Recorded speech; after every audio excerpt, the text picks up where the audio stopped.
যুক্তরাষ্ট্র ও ইসরায়েলের যৌথ অভিযানের মধ্য দিয়ে শুরু হওয়া ইরান সংঘাত এক রক্তক্ষয়ী রূপ ধারণ করেছে। পাকিস্তানের মধ্যস্থতায় একটি অস্থায়ী যুদ্ধবিরতি কার্যকর হলেও পরবর্তীতে ইরানের ওপর এককভাবে হামলা চালাতে থাকে যুক্তরাষ্ট্র। যুদ্ধ শুরুর পর থেকে এ পর্যন্ত ১৬ জন নিহত ও ৪৩০ জনেরও বেশি মার্কিন সেনা হতাহত হয়েছেন। এছাড়া এখনও নিখোঁজ রয়েছেন একজন সেনা সদস্য। সর্বশেষ জর্ডানে এক হামলায় নতুন করে আরও ২ মার্কিন সেনার প্রাণহানি ঘটেছে। সামরিক সূত্রের বরাত দিয়ে মার্কিন সেনাদের হতাহতের প্রাপ্ত তথ্যানুযায়ী যুদ্ধ শুরুর পরপরই ১ মার্চ প্রথম প্রাণহানির ঘটনা ঘটে। ওই দিন কুয়েতের একটি বেসামরিক বন্দরে ইরানের ড্রোন হামলায় ৬ জন মার্কিন সেনা নিহত হয়।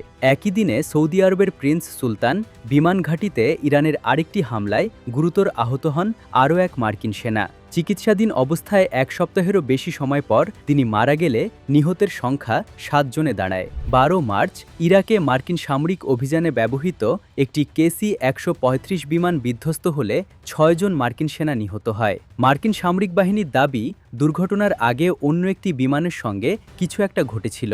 তবে তদন্তে শত্রুপক্ষের হামলা বা নিজেদের বাহিনীর ভুলবশত গুলিবর্ষণের কোনো প্রমাণ মেলেনি। ১ জুলাই আরব সাগরে একটি সামরিক হেলিকপ্টার বিধ্বস্ত হলে মার্কিন নৌবাহিনীর একজন পাইলট নিহত হন। নৌবাহিনী জানিয়েছে, এই দুর্ঘটনাটি শত্রুপক্ষের হামলার কারণে ঘটেছে এমন কোনো তথ্য বা প্রমাণ তাদের কাছে নেই। সম্প্রতি জর্ডানে মার্কিন বাহিনীর ওপর নতুন করে চালানো হামলায় আরও ২ জন সেনা নিহত হওয়ায় নিহতের মোট সংখ্যা ১৬ জনে উন্নীত হয়েছে। এদিকে সংঘাতের শুরু থেকে এ পর্যন্ত আহতের সংখ্যা ৪৩০ জন ছাড়িয়ে গেছে, যাদের অনেকেই ক্ষেপণাস্ত্র, ড্রোন হামলা এবং বিভিন্ন সম্মুখ সামরিক অভিযানে আহত হয়েছেন। এছাড়া নিখোঁজ এক সেনার সন্ধানে এখনও উদ্ধার অভিযান অব্যাহত রয়েছে।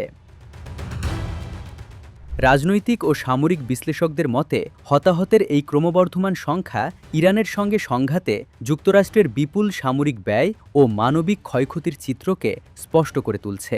এ নিয়ে দেশের অভ্যন্তরে চাপের মধ্যে আছেন মার্কিন প্রেসিডেন্ট ডোনাল্ড ট্রাম্প। একই সঙ্গে এই যুদ্ধ দীর্ঘায়িত হলে মার্কিন প্রশাসনের ওপর অভ্যন্তরীণ রাজনৈতিক ও বৈশ্বিক চাপ আরও তীব্র হতে পারে বলে ধারণা করা হচ্ছে।